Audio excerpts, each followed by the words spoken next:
Welcome back. This month is National Homelessness Awareness Month, and a local nonprofit is pointing its light to helping former foster youth, which is one of the leading groups at risk of homelessness.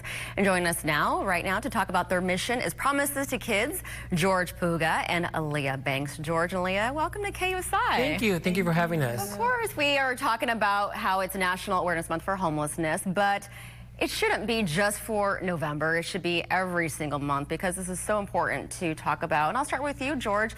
Tell us about Foster Futures, the program. Foster Futures is currently a wraparound service that provides support to 50 youth in our program with case management, financial fitness classes, budgeting, and all kinds of support. They have a case manager that meets with them twice a month to ensure that they are succeeding, that they get employment, that their housing is stable, and they have everything lined up for their transition. What a blessing to San Diego County. And Aliyah, you know firsthand what it's like. You are a participant of Foster Futures, and you entered the foster system at the age of 13 years old.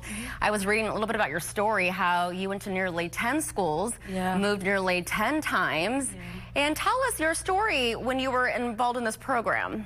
So being a part of Foster Futures has been amazing. I just graduated from San Diego State in May. As a foster youth, I don't have any family in the San Diego area or in California. So being a part of Foster Futures allowed me to graduate, move off campus, and apply for jobs. And now I work in Major League Volleyball. I work for the San Diego Mojo. And again, like my case manager, Mirren, she helped me with that. They've helped me with like moves. We just had like our Friendsgiving, and it's just about like community and just, you know, just not being alone and having someone to help you through those steps. And I just feel super supported all the time. So yeah, I'm happy to be a part of Foster Futures, and I hope it expands. Yeah, congratulations. What a success and an inspiring story.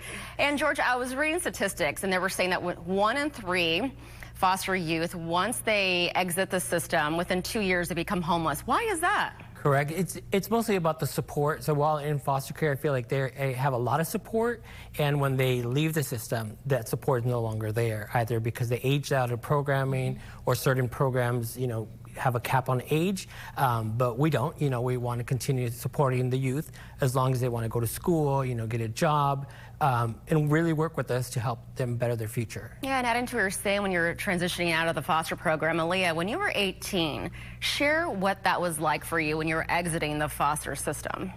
It was scary. Honestly, it was just like, it's done, it's over, and time with, you know, with Promises to Kids, nonprofits like Promises to Kids, they've been able to pay attention to what we're going through and extend, like, you know, like they said, no age requirements and things like that. And just, I really think it's just a case-by-case basis with Promises to Kids, and they really individualize the help that they give us. So it's always, like he said, like, if they're trying to help you go to school, go to work, I'm actually trying to go to law school right now. So Foster Futures is there trying to help me as well. So just stuff like that, you know, it was really hard, but coming to Promises, I got the support that I needed, and it's got me this far. So. Wow, and before we go, I wish we had more time because I want to hear more about your story.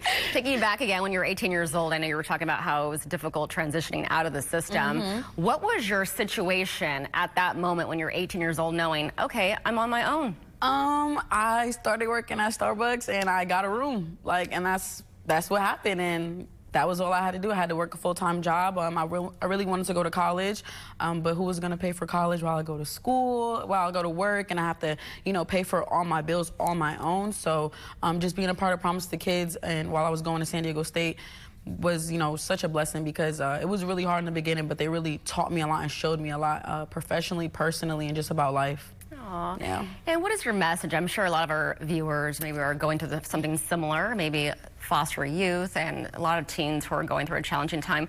What is your message to them? I would say, you know, ask for help. You know, be honest about the help that you need. Be honest that where you are as a person, and you know, just have a good outlook on life. You know, there's no bad days without any good days. You know, there's no rain without sunshine. So keep pushing, and you keep going forward. You'll get to where you want to be.